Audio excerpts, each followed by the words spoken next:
بسم الله الرحمن الرحيم إن الحمد لله نحمده ونستعينه ونستغفره ونعوذ بالله من شرور أنفسنا ومن سيئات أعمالنا من يهده الله فلا مضل له ومن يضلل فلا هادي الله أشهد أن لا إله إلا الله وحده لا شريك له وأشهد أن محمدا عبده ورسوله أما بعد. إخوة الكرام, السلام عليكم ورحمة الله وبركاته. Alhamdulillah, aujourd'hui nous commençons le premier cours de l'explication du livre Salasata Usul, les trois fondements, Usul Salata. Et c'est un livre vraiment qui est très bénéfique. Très bénéfique. Vraiment, quand on parle de très bénéfique là, vraiment il n'y a même pas de mot pour désigner à quel point ce livre est bénéfique. Alors, le cheikh a appelé ce livre Usul Salata pour montrer l'importance de ces trois fondements. Et déjà, le cheikh qui a écrit ce livre, son nom est le cheikh Al-Allama. Le cheikh Al-Allama, Al-Imam Mujaddid, c'est l'un des savants du Najd. Et c'est un grand savant parmi les savants qui ont fait revivre cette religion.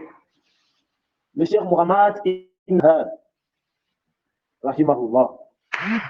Son livre, Les trois fondements, est un livre qui a une très grande importance dans la vie du musulman.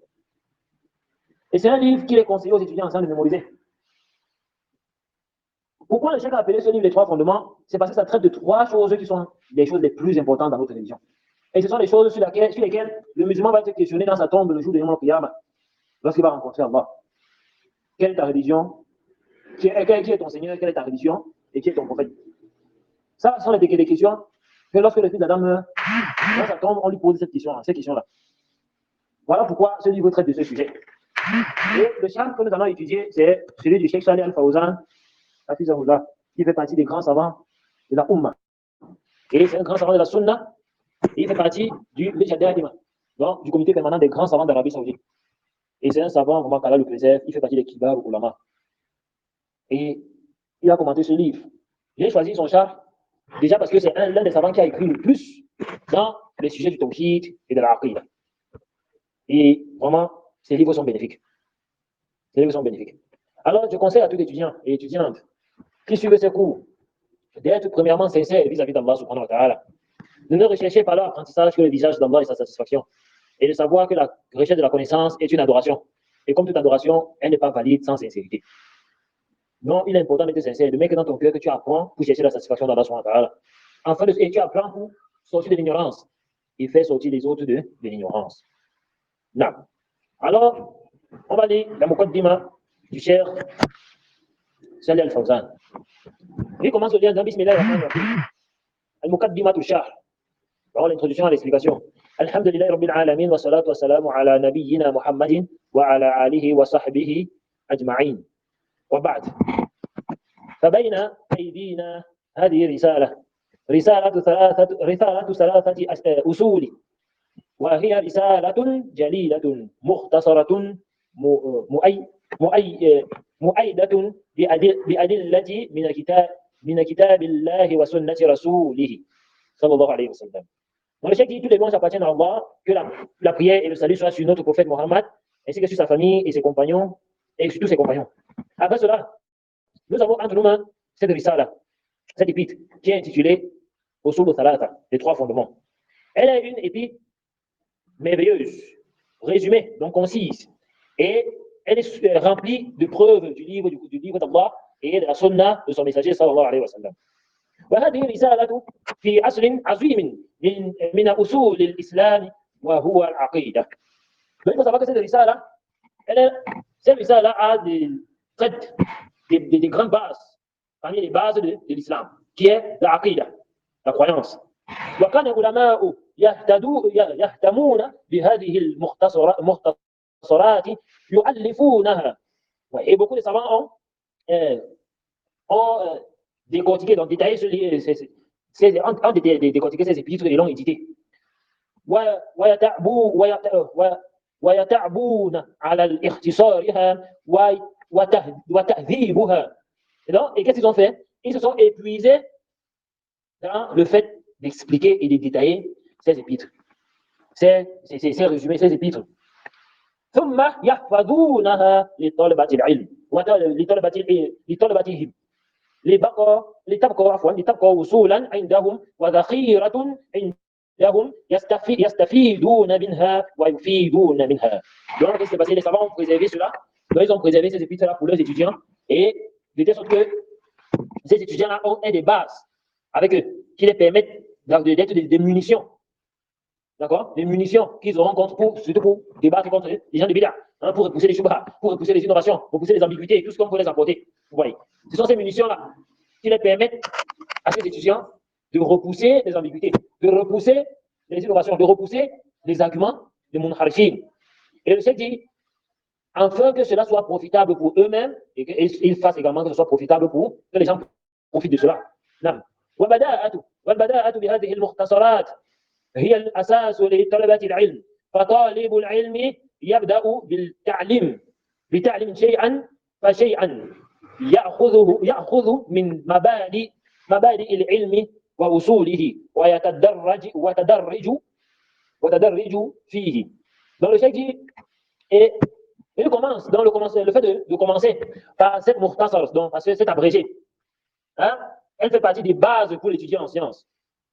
Et l'étudiant en sciences doit commencer son apprentissage étape par étape. D'accord? Il doit prendre par les bases, dans le début de la science, par les usul, dans les fondements. Il doit commencer le début de la science par ses fondements. Et il évolue petit à petit.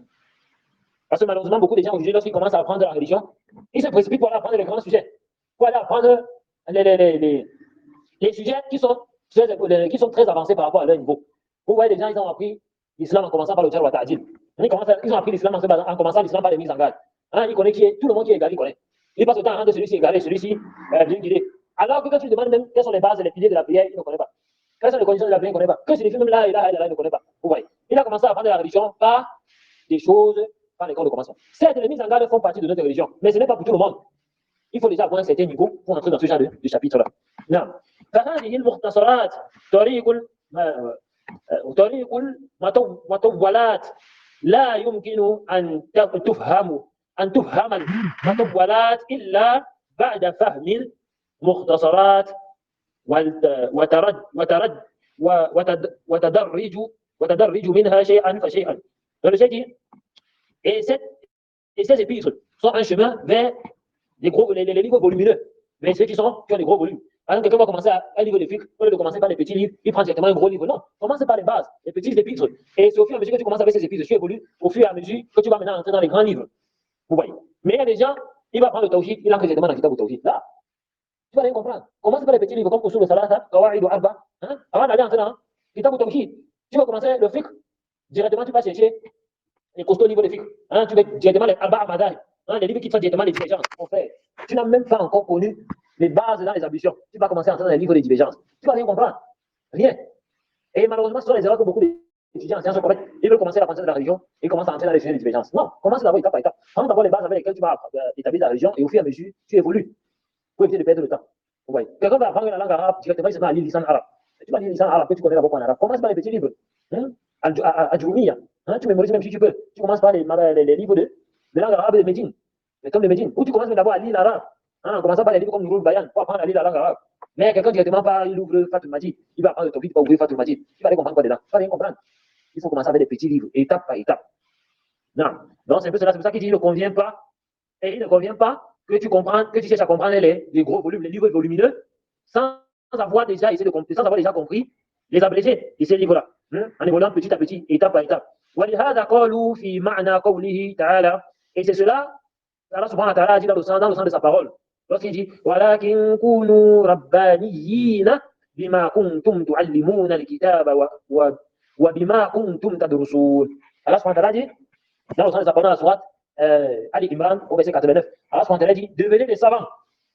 Devenez des savants obéissant au Seigneur alors que vous étudiez, vous enseignez et Afwan. Non, il dit, mais alors que vous êtes devenus des savants, vous êtes devenus des savants qui êtes soumis à votre Seigneur alors que vous étudiez le livre et vous l'enseignez, que vous enseignez le livre et vous l'étudiez Afwan.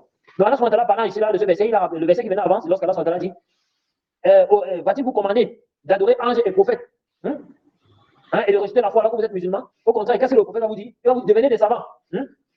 Devenez des savants qui étudient le livre et qui enseignent. Le livre d'Allah, et ils enseignent ce livre-là.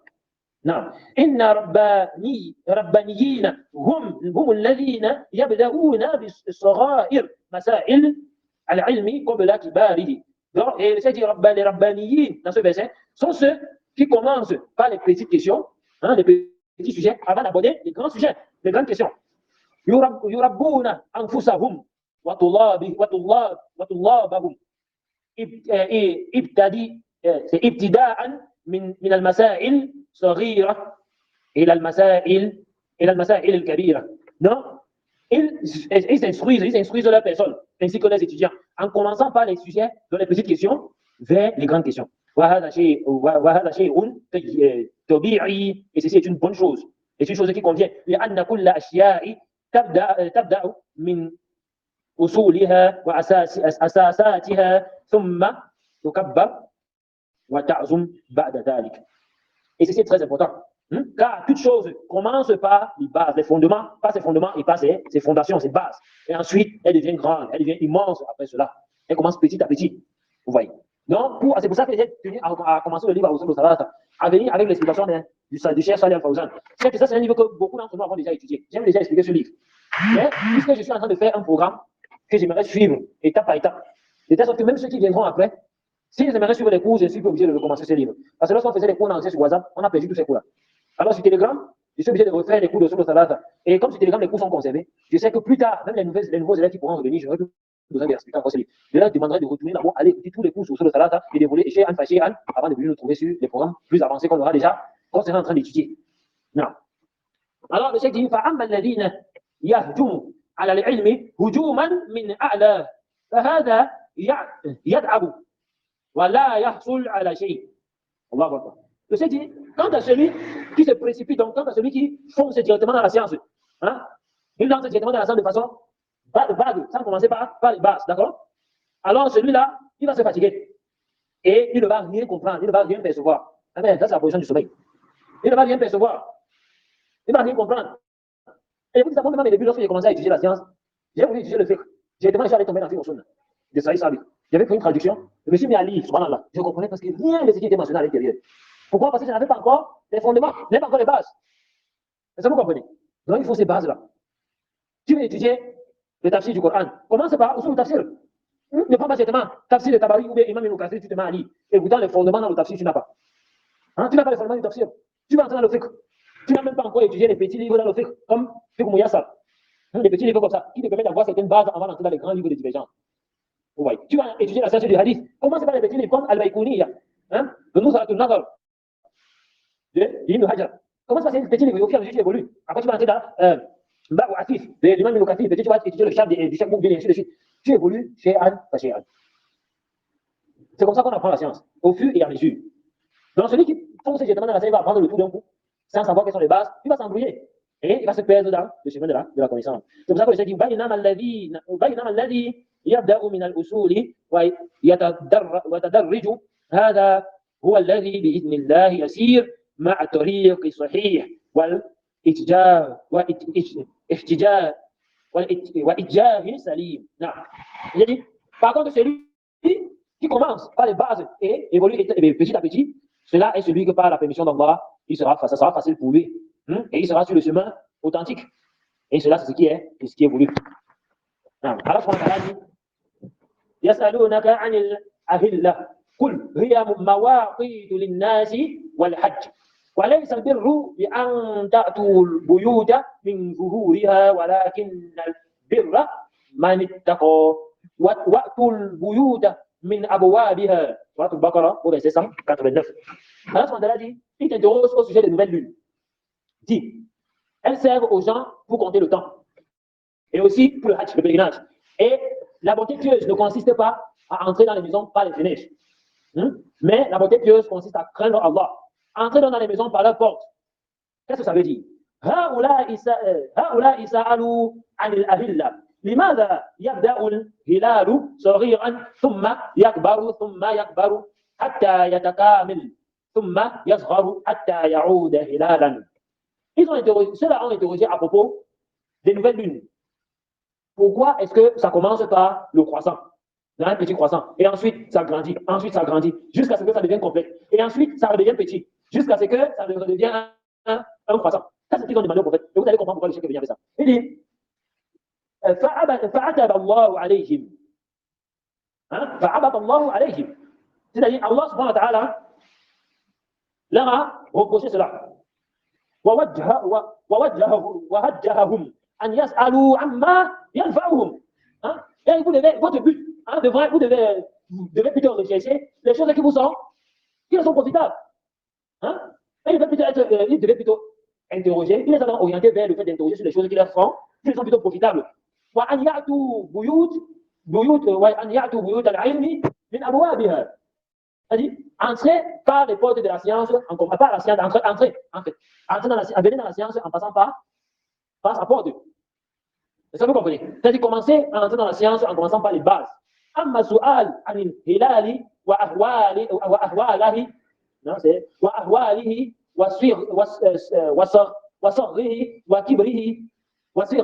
وكبره فهذا لا فائدة لهم فيه.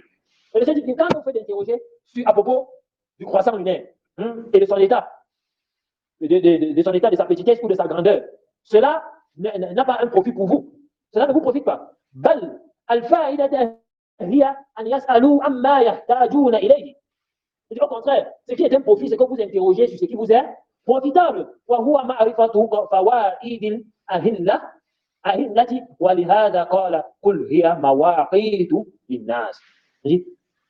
Donc, il devait plutôt interroger, au lieu d'interroger sur pourquoi la lune est petite, ensuite elle devient grande, ensuite elle devient grande, ensuite elle devient grande, après étant grande, elle devient petite, elle devient petite, elle devient petite. Allah subhanahu wa ta'ala les a plutôt orientés vers ce qui leur est plutôt profitable, en leur faisant comprendre qu'il devait plutôt interroger sur quoi? Sur quel est le but? À quoi sert la lune?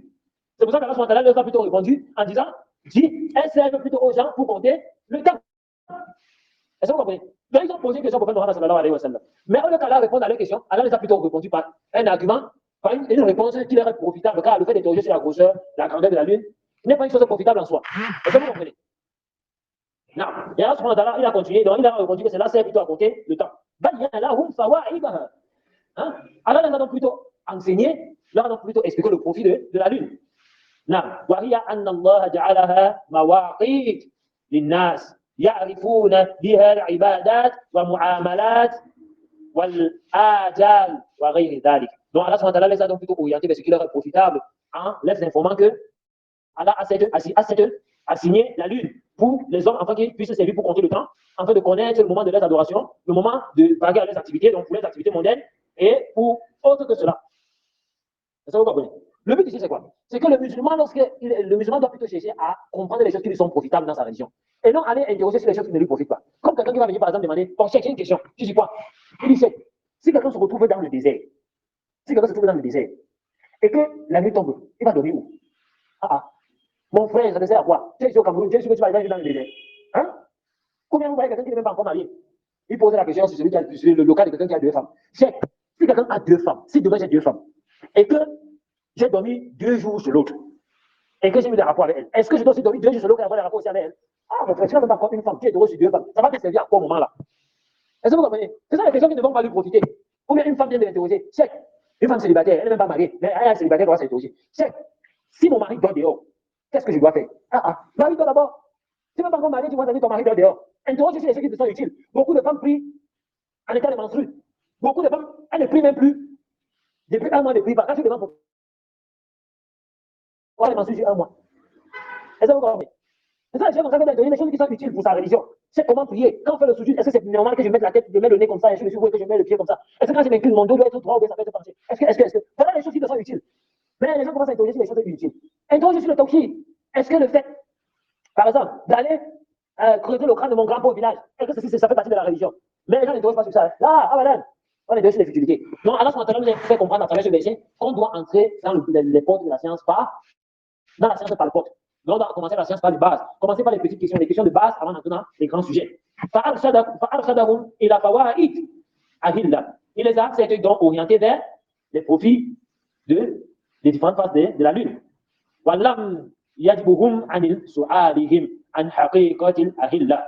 C'est-à-dire, Allah ne les a pas répondu, n'a pas répondu à leurs questions sur la réalité des différentes phases de la lune. Parce que quand on m'a interrogé le prophète Mohammed sur ça, un but c'était quoi? C'était de savoir pourquoi la lune est. On voit les mains après grossir, devient plein de lune, et après elle devient encore petit, petit. C'était ça la question. C'est pour ça qu'Allah, il t'interroge sur les nouvelles lunes. Il dit, elle sert aux gens plutôt pour raconter le temps. C'est-à-dire que la question que vous avez posée là, ce n'est pas une question qui va vous servir. Ça vous apprend savoir pourquoi la lune est grosse et elle est petite. C'est plutôt à savoir quel est l'objectif, quel est le but pour lequel Allah l'a créé. Elle a répondu, elle sert aux gens à raconter le temps. Vous voyez. Il est donc plutôt orienté vers ce qui leur est plus profitable. Non. لأنه ليس لهم في ذلك فائدة وليوجههم إلى ما ينبغي أن يسألوا عنه. Donc, et car cela n'a pas, dans cela, ne possède pas pour, n'ont pas dans cela un profit pour eux-mêmes. D'accord? Mais il les a plutôt orientés, il les a donc fait comprendre qu'il convient qu'ils interrogent à propos de cela. وهو أبواب علم لا ظهور علم والمسائل الفضولية التي لا يحتاجون إليها. C'est-à-dire que ceci, donc, ce sont ce qu'on appelle les portes de la science et non les fenêtres de la science. Hein? Et les questions secondaires, les questions secondaires dans lesquelles il n'y a pas de besoin, et dans lesquelles il n'y a pas de besoin, وإن احتاجوا إليها فهي حاجة قليلة. Donc, il ne convient pas de poser des questions sur des sujets secondaires dont on n'a pas réellement besoin et dont le besoin dans cela n'est pas une chose, n'est qu'un besoin qui est très peu. D'accord? Il est donc important de commencer la science, la recherche de la science en commençant par les bases et les fondements, et non de commencer la recherche de la science par des sujets secondaires. Là. Alors, il faut savoir que ce livre, je conseille vraiment à tout le monde de mémoriser cela. Et comment il peut mémoriser? Chaque sujet qu'on aborde, chaque partie qu'on voit, il convient que tu ailles t'asseoir, tu mémorises. Par exemple, si on a vu Elam Rahimakallah, tu vas t'asseoir, tu mémorises Elam Rahimakallah. Que de telle sorte qu'au prochain coup, avant qu'on aborde la deuxième partie, le deuxième coup, que tu as mémorisé là, ce qu'on a vu au premier coup. Cela sera meilleur pour toi. Ça sera meilleur pour vous. Bismillah. Al-Muqaddima Mu'allif. On va donc commencer l'introduction de l'auteur, qui est le Cheikh Muhammad ibn Abdul Wahhab, rahimahullah. قال المؤلف رحمه الله بسم الله الرحمن الرحيم. Achak. Le Cheikh a commencé son livre par Bismillah ar-Rahman ar-Rahim. Le Cheikh Salih Sa'ad Fawzan explique.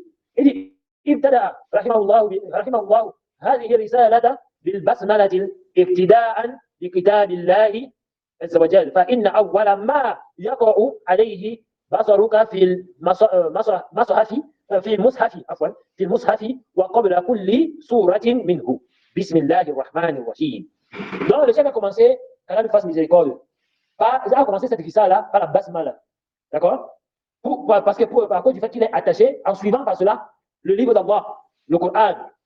Car c'est la première chose que ton regard observe lorsque tu ouvres le mushaf, c'est quoi?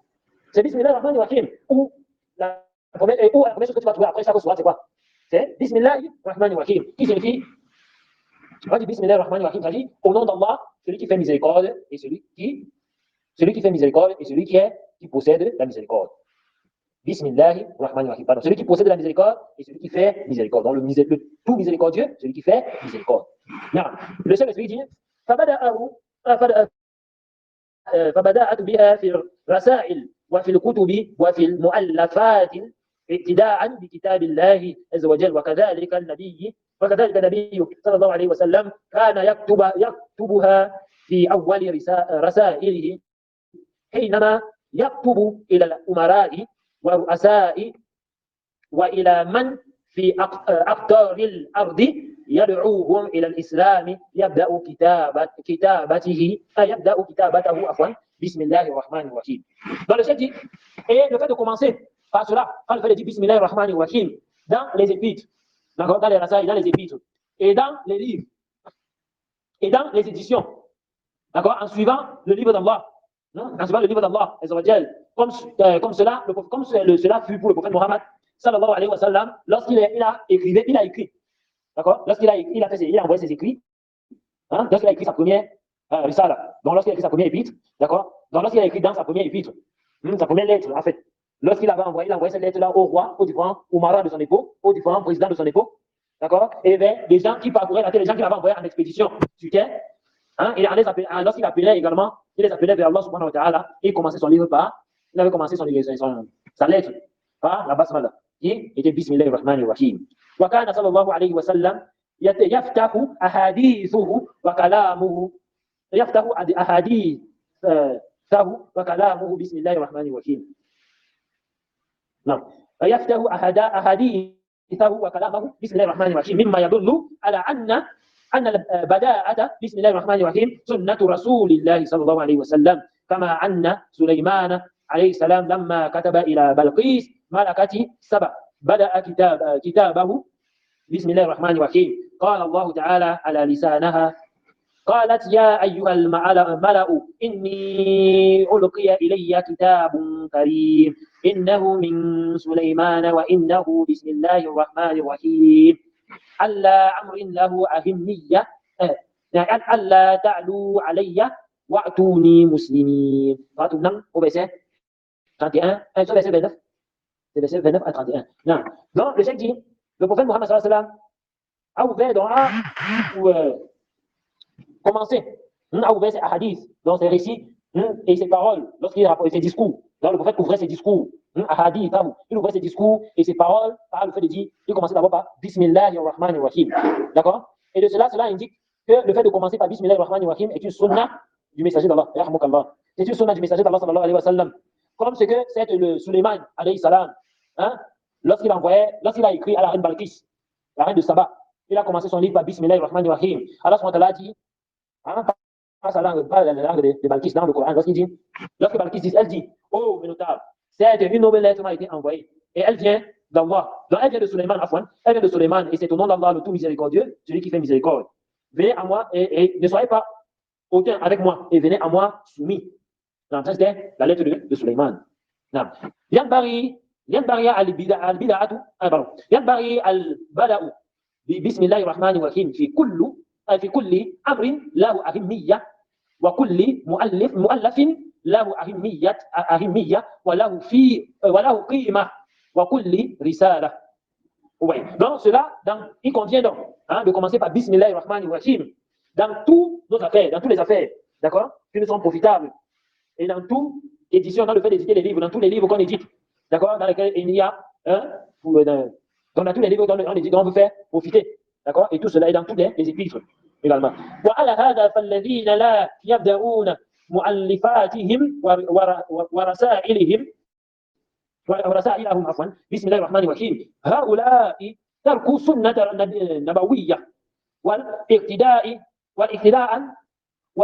بكتاب الله عز وجل، وربما بسبب ذلك أن كتبهم هذه ورسائلهم ليس فيها بركة وليس فيها فائدة، لأنها إذا خلت من بسم الله الرحمن الرحيم فإنها منزوعة فائدة.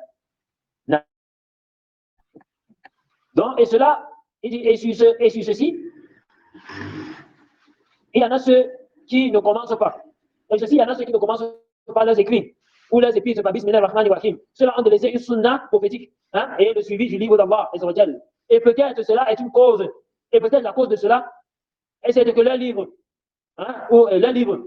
et ceci peut-être la cause de cela, c'est que leur livre et leurs épîtres ne possèdent pas un aile de baraka.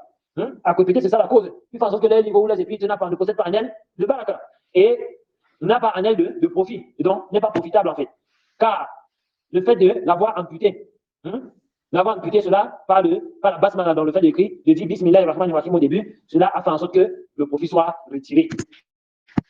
Vous voyez. Et le fait de commencer la basmala, le fait de commencer ses affaires en disant Bismillah ar-Rahman ar-Rahim, cela apporte la baraka. Mais maintenant, il y a une chose qu'il faut qu'on explique. Quand tu as commencé par la basmala, ça ne veut pas dire que dans toute affaire, tu dois dire Bismillah ar-Rahman ar-Rahim. Là où c'est venu de dire Bismillah, tu dis Bismillah. Sinon, ça va devenir une innovation. Par exemple, le fait de manger. Le prophète Mohammed sallallahu alayhi wa sallam a dit, il a dit, lorsque tu veux manger, dis Bismillah et commence avec la main droite. D'accord? Et mange de ce qu'il y a devant toi. Est-ce qu'il convient à quelqu'un lorsqu'il veut manger de dire Bismillah ar-Rahman ar-Rahim? On va dire là. Pourquoi? Parce que le prophète a dit de dire quoi? Bismillah. Il n'a pas dit de dire Bismillah ar-Rahman ar-Rahim. Donc celui qui a dit Bismillah ar-Rahman ar-Rahim, celui-là devient une bida. Est-ce que vous comprenez? Et de même, lorsqu'on veut faire les grandes ablutions, par exemple, le rouge, ou les grandes ablutions, il y a des gens qui ont cette manière, lorsqu'ils veulent faire les grandes ablutions, ils disent Bismillah avant de faire les grandes ablutions. Là, le prophète Mohammed sallallahu alayhi wa sallam, lorsqu'il faisait les grandes ablutions, ce n'est pas rapporté du prophète qui disait Bismillah lorsqu'il faisait les grandes ablutions. Donc celui qui veut faire les grandes ablutions, il prend l'intention de faire les grandes ablutions, il fait les grandes ablutions. Car il n'y a aucun texte qui est venu sur le fait de dire Bismillah avant de faire les grandes ablutions. Mais oui, puisque le fait de commencer par les petites ablutions, on a dit que lorsqu'on avait expliqué dans le cours de l'explication du boulot maram, on a expliqué que le fait de commencer par les petites ablutions, ça fait partie des sunnas dans les grandes ablutions, mais ça ne fait pas partie des grandes ablutions. D'accord? Ça fait partie des sunnas dans les grandes ablutions. Mais quelqu'un peut seulement se blesser l'eau sur lui, il prend l'intention de se purifier, il met l'eau dans la bouche et le nez, il lave sa face, et il lave ses cheveux, et il baisse l'eau sur tout le corps. C'est tout. Sans toutefois faire les ablutions, c'est quand les ablutions sont valides. Mais maintenant même, est-ce que le fait de dire bismillah au début des ablutions, ça fait partie de la sunna ou pas? Ça, il y a tout un débat des savants. Hein, il y a peut-être 5 paroles même sur ça. Il y a des savants comme l'imam Malik qui dit que c'est une bida. Hein, l'imam Malik qui dit que c'est une bida. Pourquoi? Parce que quand vous regardez, les hadiths qui sont venus dans le Sahih de l'imam Bukhari et les Sahih de Muslim, il n'y a aucun hadith authentique qui est venu sur le fait de dire bismillah avant de commencer les ablutions. Et là, Osman ibn Affan, comme c'est venu dans le hadith de Amman, il y a j'ai oublié le nom de son apôtre, mais il est l'esclave qui était le serviteur de Osman ibn Affan. Il dit, il y a Osman al-Wadou. Al-Wadou. Hein, Osman a demandé qu'on lui apporte al-Wadou. Hein, al-Wadou ici, c'est quoi? C'est l'eau avec laquelle on fait les ablutions. Pour qu'il fasse al-Wadou. Regardez, il dit, comment est-ce que Osman a commencé les ablutions? Il dit, Osman, il dit, par ça va, il a dit, il a lavé ses deux mains 3 fois. Regardez comment Osman a commencé à laver ses mains 3 fois. Ensuite, il dit, il a mis l'eau, il a fait al-Tishak, il a fait al-Madmada, al-Istishak. C'est-à-dire qu'il a lavé la bouche et le nez 3 fois. Et jusqu'à la fin du hadith. Ouais, la basmala. Mais regardez ce qu'Osman ibn Affan dit à la fin. Il dit, et Osman a dit, رأيت النبي صلى الله عليه وسلم يتوضأ كوضوء هذا. Il dit, j'ai vu le prophète Mohammed sallallahu alayhi wa sallam faire les ablutions comme les. فقال من يتوضأ, dans celui qui fait les ablutions. Hein? Et ensuite, il prie. Il dit, celui qui fait les ablutions comme j'ai fait, comme je viens de les faire. Et ensuite, il prie 2 rakats sans parler à lui-même. Allah lui pardonne ses péchés passés. Mais il dit qu'il a vu le prophète faire ses ablutions comme il vient de les faire. Oh, comment il vient de les faire? Il n'a pas dit bismillah. Est-ce que vous comprenez? Et c'est venu dans plusieurs hadiths sur la description des ablutions du prophète Mohammed sallallahu alayhi wa sallam. Nulle part, les compagnons ne commençaient par bismillah. Mais c'est venu dans des hadiths à problème, dans les hadiths faibles. Il n'y a aucun, regardez, retenez bien ça. Il n'y a aucun hadith authentique du prophète Mohammed sallallahu alayhi wa sallam où il a dit, où il a commencé ses ablutions par disant bismillah. Mais tous les hadiths qui sont venus sur le fait de dire bismillah dans les ablutions sont des hadiths à problème, sur lesquels il y a des débats entre les savants sur leur authenticité. Est-ce que vous comprenez? Ce sont des hadiths qui sont faibles. C'est pour ça que la majorité des savants vous disent que c'est recommandé de dire bismillah. Ils vous disent que c'est pas obligatoire, mais c'est juste recommandé. Pourquoi? Parce qu'ils ont essayé de réunir entre tous les hadiths qui sont faibles. Ils ont dit que bon, comme c'est venu, il y a des hadiths qui sont soit très faibles, soit avec des petites faiblesses.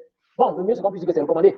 Mais il y a d'autres savants comme M. Al-Albani qui ont dit, il y a un hadith qui est rapporté de Abi Huraira, si je ne me trompe pas, où il a dit le prophète Mohammed sallallahu alayhi wa sallam dit pas de prière pour celui qui n'accomplit pas les ablutions et pas d'ablution pour celui qui ne prononce pas le nom d'Allah. Ce hadith aussi, c'est des barrières, les savants qui ont dit ça faible. Et les grands savants même qui ont dit que ce hadith n'était pas authentique. Mais M. Al-Albani, il a réuni plusieurs sur les transmissions de ce hadith, il a dit que ce hadith est Hassan bi Ghayrihi, c'est-à-dire c'est bon par autre que lui. Et il a même dit, en expliquant ce hadith, il a dit, si ce hadith est authentique, ce hadith montre plutôt que c'est obligatoire de dire bismillah avant de faire les ablutions. Il a même émis une condition, que si ce hadith est authentique. Ouais. Donc, c'est pour ça que c'est tout un débat. Il y a des savants comme l'imam Malik qui ont dit que, comme c'est rapporté de l'imam Nawawi, il a rapporté que l'imam Malik a dit que le fait de dire bismillah avant de faire les ablutions, c'est une bida. Ouais. Pourquoi? Parce qu'il n'y a pas été authentique sur ça. Mais la majorité des savants disent que c'est recommandé. D'autres savants disent que c'est obligatoire. D'autres disent que même c'est une condition de validité des ablutions. Que si tu ne dis pas bismillah, tes ablutions sont bonnes. Mais d'autres qui disent que c'est obligatoire, ils disent que si tu ne laisses pas oublier, bon, alors tes ablutions sont toujours valides. Mais d'autres disent que si tu ne laisses même pas oublier, tes ablutions sont bonnes. Là, la coup des c'est tout un débat. On avait expliqué ça au chapitre du boulot maram. Mais l'avis que nous trouvons juste, wallahu a'lam, et c'est l'avis que je fonctionne avec, vous n'êtes pas obligé d'adopter mon avis, mais l'avis que je travaille avec et qui me rassure, c'est que c'est une bida. Il n'y a rien de authentique sur ça. Moi, ceux qui disent bismillah, je ne les condamne pas. Je ne les rends pas innovatés parce qu'ils ont dit bismillah. Mais moi, quand je fais mes ablutions, je prends l'intention de me purifier et je me purifie. Car les hadiths sur lesquels les savants sont unanimes que c'est authentique, aucun de ces hadiths ne commence pas. Et pourtant, ils étaient dans une situation où ils étaient en train d'expliquer aux gens comment le prophète Mohammed sallallahu alayhi wa sallam faisait les ablutions. Osman ibn Affan, on le connaît, c'est un calife, parmi les califes de l'islam. Mais il n'a pas commencé l'explication par bismillah. Dans toutes les versions que j'ai lues de ce hadith, il n'a pas commencé par la basmala. Et il dit à la fin, j'ai vu le prophète Mohammed sallallahu alayhi wa sallam faire les ablutions comme je viens de les faire. Ça veut dire que tout ce qu'il a montré dans les ablutions là, c'est comme ça que le prophète faisait.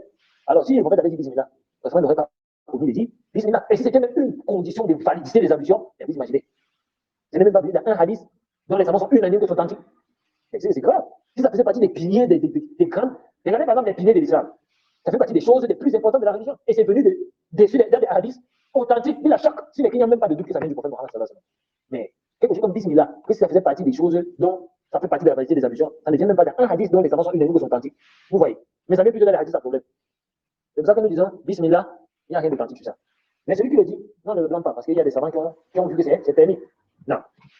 Non, est-ce qu'il a donc permis de dire bismillah et rahman rahim? Est-ce celui qui va donc faire les ablutions, il a dit bismillah? Non. Admettons pour celui qui va dire bismillah. Il va se limiter à quoi? À bismillah. Pas de dire bismillah et rahman rahim. Ici, il dit bismillah et rahman rahim, il est venu ajouter ce qui n'a pas été légiféré. Et cela, il serait bienvenu une innovation. Est-ce que vous comprenez? Non. Non. l'islam, c'est la sunna, c'est quoi? On dit bismillah là où c'est venu, quand on dit bismillah. On dit bismillahirrahmanirrahim là où c'est venu bismillahirrahmanirrahim. Non. Le prophète, lorsqu'il écrivait ses lettres, ses épîtres, il disait bismillahirrahmanirrahim. Alors, lorsqu'on écrit des livres, on écrit des épîtres, on doit commencer en disant bismillahirrahmanirrahim. Rahim tout? Non. Non, le chef, il dit donc. لماذا لا تركوا بسم الله الرحمن الرحيم إنما تركوها لأنها سنة. Pourquoi il dit donc pourquoi donc délaisser le fait de pourquoi donc délaisser Bismillah ar-Rahman ar-Rahim lorsque tu écris les livres, lorsque tu écris une lettre, lorsque tu transmets un message, pourquoi tu délaisses Bismillah ar-Rahman ar-Rahim? Et c'est une erreur malheureusement que nous faisons. Parce que lorsque nous publions même des choses sur WhatsApp, hein, lorsque nous publions des enseignements, normalement ça devrait commencer par Bismillah ar-Rahman ar-Rahim en suivant la sunna du prophète Mohammed sallallahu alayhi wa sallam. Mais malheureusement nous avons délaissé cela, soit par oubli, soit par négligence. Ouais. Et malheureusement c'est une chose que nous devons nous réformer sur cela. Non. Et il dit certes qu'ils ont délaissé cela, ils ont délaissé. Car c'est une sunna. Et ils se sont opposés à la sunna. أو يقلدون من ينفر من السنة فينبغي سنة بمثل هذا. Non. Donc, ou bien ils ont négligé, ils ont donc, bref, le sens de cela, c'est qu'ils ont suivi, soit ils ont délaissé cela par négligence, soit ils ont suivi ceux qui ont délaissé cette sunna-là. D'accord? Donc, il convient donc, et dans cette sunna, donc, convient dans tous ces exemples-là. Donc, il convient que lorsque tu vas écrire une lettre, lorsque tu vas écrire un livre, tu dois commencer par Bismillah ar-Rahman ar-Rahim. فمعنى بسم الله الرحمن الرحيم الاستعانة بسم الله. Dans le sens de Bismillah ar-Rahman ar-Rahim, c'est la demande d'aide par le nom d'Allah. فقوله بسم الله جار ومجرور متعلق بمحذوف تقديره استعين بسم الله الرحمن الرحيم او ابتدئ بسم الله الرحمن الرحيم تباركا بها والاستعانة بالله عز وجل. Le chef dit quand sa parole Bismillah ar-Rahman ar-Rahim, elle est indirecte, c'est jarun, c'est-à-dire qu'elle a été rendue jarun, elle est jarun wa majrur, c'est-à-dire il y a la présence d'un harf jar qui a rendu le nom majrur. Le harf jar ici c'est quoi? C'est la particule ba, hein? Ba dans bismi, d'accord? Et majrur, le nom ism qui est majrur, vous voyez, le cas c'est la particule du cas indirect et le nom qui a été rendu indirect de façon absolue, d'accord? Et il y a également quelque chose qui a été effacé, d'accord? C'est-à-dire quoi en fait? Le chef dit le jar wa majrur bi mahfouz, c'est-à-dire il y a une chose qui vient avant le jar de la particule qui a rendu, donc il vient avant la particule. C'est-à-dire qu'en fait, en arabe, une phrase ne commence pas par un harf jar. Est-ce que vous comprenez? Ça ne commence pas par un harf jar. Si tu commences par un harf jar, c'est qu'il y a quelque chose qui est sous-entendu. C'est-à-dire que c'est sous-entendu. Et ce qui est sous-entendu là, ça peut être quoi? Asta'inu bismillahir rahmanir rahim. C'est-à-dire, je demande de l'aide par le nom d'Allah, le tout miséricordieux, le très miséricordieux. Ou abtadi'u. C'est-à-dire, je commence. D'accord? Je commence par le nom d'Allah, le tout miséricordieux, celui qui fait miséricorde. D'accord? Et cela est apporter la bénédiction dans cela. Et l'aide d'Allah subhanahu wa ta'ala. Tahiyya matla'u azimun li kalami wa li kutubi wa rasail wal insani yasta'inu billahi fi bidayatiha wa yatabarraku bismihi subhanahu wa ta'ala. Dans le cheikh dit, et elle est une chose énorme, d'accord? Donc, c'est une demande énorme par la parole. Et donc, c'est une chose énorme. Dans le commencement de la parole, d'une prise de parole, ou pour un livre, ou bien pour une risala, d'accord? Car l'homme doit demander l'aide d'Allah dans tout ce qu'il entreprend, d'accord? Lorsqu'il commence une chose, il doit commencer à demander l'aide d'Allah lorsqu'il commence une chose par elle. Hein? Il doit demander par cela, apporter la barque à la bénédiction, par son nom, subhanahu wa ta'ala. Donc, lorsque tu entreprends une chose, lorsque tu entreprends une affaire, tu dois commencer par Bismillah. Que ça est écrit, lorsque tu fais une prise de parole, donc, lors d'un enseignement, lorsque tu vas enseigner les gens, tu dois commencer par Bismillahirrahmanirrahim. Est-ce que vous avez compris? Ça, c'est la faïda qu'on profite du fait de commencer par Bismillahirrahmanirrahim. Donc, ça, c'est l'explication de la basmala. Al-Risalatul Oula, la première risala. Al-Masailul Arba'a, التي تضمنتها سورة العصر. C'est-à-dire, ici, nous avons la première épître. Et ça traite des 4 choses, donc, des 4 choses qui sont incluses dans la sourate al-Asr. Ça, c'est la première risala. Parce que sachez que le chèque, Mohamed Ibn Abdel Wahhab, son épître comporte trois introductions. Trois introductions. Et la première introduction traite de ces quatre mas'ala qu'on trouve dans la Sourate Al-Asr. La deuxième va traiter du sujet de l'alliance et du désaveu sur les choses, les trois choses dont le musulman, et qui est obligatoire sur tout musulman et surtout musulman et musulman, pardon, qui est obligatoire pour eux de connaître. Non, je crois que c'est plutôt deux introductions. La première introduction traite de ces quatre-là, et la deuxième introduction traite de ces trois choses qui sont obligatoires sur tout musulman et musulman de connaître, qui sont le tawhid, le désaveu du shirk et le désaveu des mouchriquins. On va étudier cela bien là. La première chose, al-ilm, qui est la science. Le chef va commencer, I'lam rahimakallah. Il faut mémoriser. J'aimerais que, à la fin de ce livre, lorsqu'on a fini l'étude de Usul al-Salat, que tout le monde a mémorisé cette épître. Le chef va commencer, I'lam rahimakallah. Sache qu'Allah te fasse miséricorde. فقوله إعلام كلمة تشير الاهتمام إلى الاهتمام إلى الاهتمام بالموضوع فإذا قال اعلم فمعناه أن الأمر الذي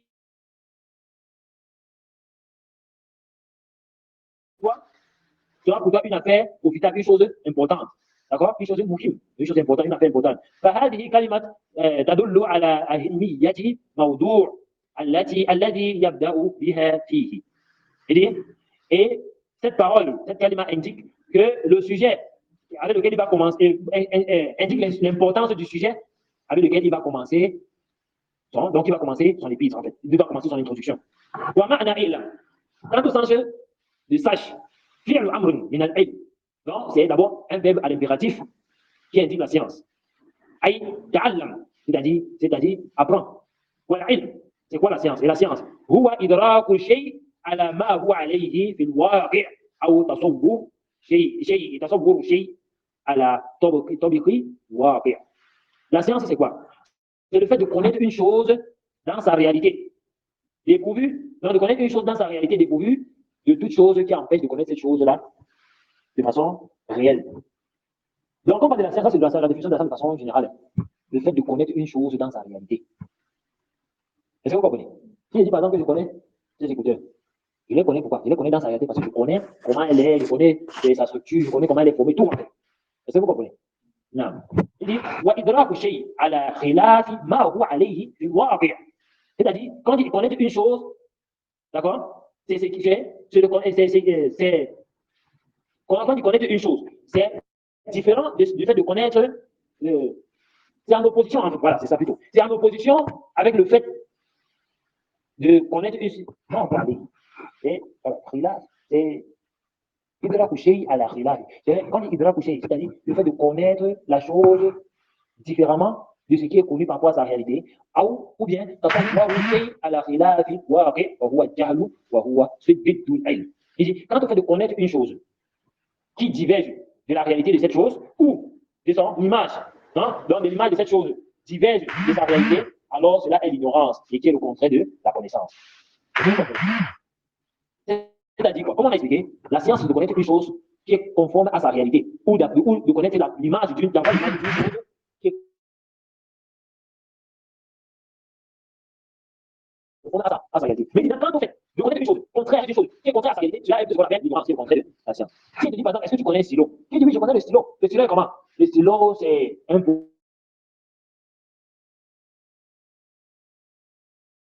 Hein, comme un poteau, on a mis du ciment, on a mis tu vois que la connaissance que tu as du stylo, contraire à la réalité du stylo. Alors, qu'est-ce qu'on va dire de cela? C'est que tu es ignorant de la réalité du stylo. Est-ce que vous comprenez? C'est ça la science en fait. Le fait de connaître une chose dans sa réalité. Ou d'avoir l'image d'une chose conformément à sa réalité. Tu te dis par exemple, pense à c'est quoi? Imagine un oiseau dans la tête. Tu vas imaginer quelque chose qui est conforme à ce que tu connais. N'est-ce pas? Pourquoi? Parce que tu as l'image de l'oiseau dans la tête qui est conforme à sa réalité. Est-ce que vous comprenez? Est-ce que c'est compris? C'est conforme à la réalité. Maintenant, si tu demandes d'imaginer une panthère rose avec les cornes, tu vas essayer d'imaginer quelque chose. Non. Une panthère rose avec les cornes. Tu n'as jamais vu une panthère rose. Mais tu vas essayer d'imaginer une panthère que tu connais. Tu vas lui donner une couleur rose et tu vas imaginer les cornes que tu vas lui mettre. D'accord? Mais si tu dis maintenant, imagine une panthère rose que moi j'ai vue, ou bien que j'ai dessinée. Il va te dire que tu ne vas jamais pouvoir imaginer une panthère rose que j'ai dessinée. Pourquoi? Parce que tu ne l'as jamais vue. Tu ne l'as jamais connue. Tu ne l'as jamais touchée. Tu ne sais même pas à quoi ça ressemble. Ce qui fait que on va dire que tu es ignorant de cette panthère rose que j'ai dessinée. Jusqu'à ce que je te donne la description de ce que j'ai dessiné. Ou je te fais voir ce que j'ai C'est défini.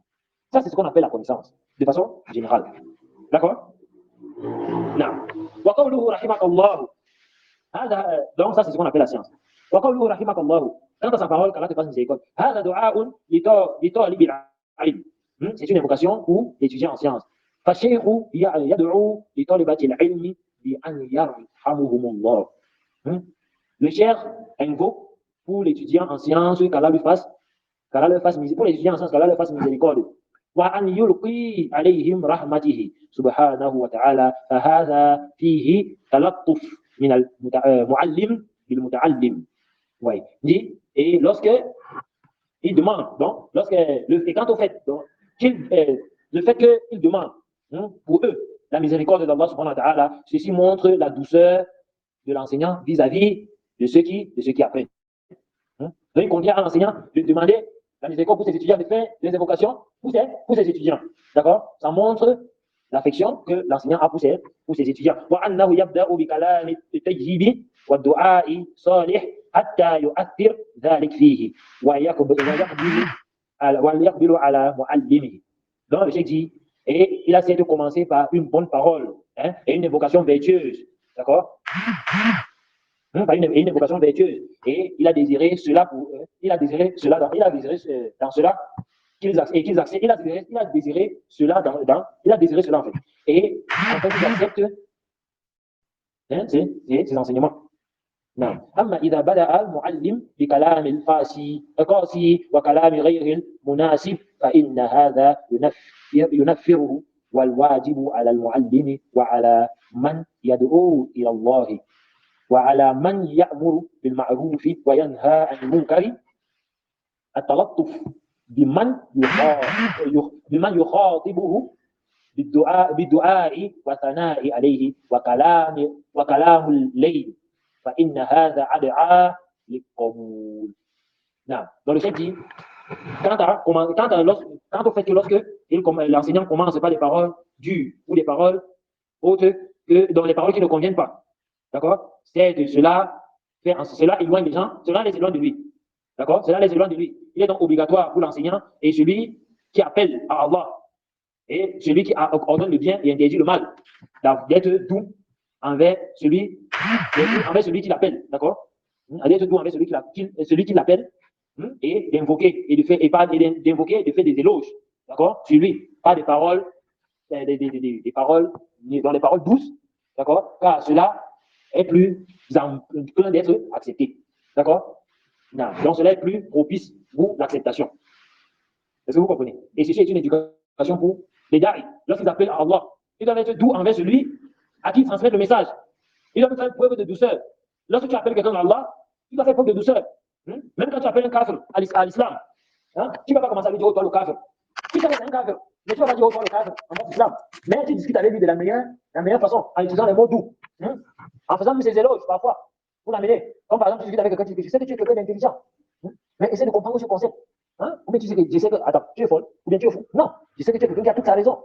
Ouais, tu le fais ces éloges comme ça, là, c'est plus propice que la personne accepte ce que tu lui dis. Mais quand tu lui expliques un principe, dès qu'il refuse, tu dis, ah, tu es trop bête. Non, tu lui expliques, il n'a pas compris, tu dis que non, tu sais que tu es quelqu'un vraiment de très intelligent. Mais regarde, quand on explique comme ça, vous voyez, ça lui permet d'être plus ouvert au message que tu lui transmets. Non. Donc, je crois que on s'arrête d'abord ici. On peut qu'Allah subhanahu wa ta'ala nous facilite. Inch'Allah, demain, on va continuer avec cette partie et on va finir avec l'explication des langues. Non, je ne sais pas s'il y a des questions. Mettez dans la position du sommeil. Et ce n'est pas une position comme ça pour prendre la science. Non. S'il y a des questions, questionnez. Ceux qui sont en ligne, vous appuyez sur le bouton du milieu, là, j'active votre micro. Non. S'il n'y a pas de questions, on va nous arrêter là. لا نكتفي بهذا القدر سبحانك اللهم وبحمدك أشهد أن لا إله إلا أنت أستغفرك وأتوب إليك السلام عليكم ورحمة الله وبركاته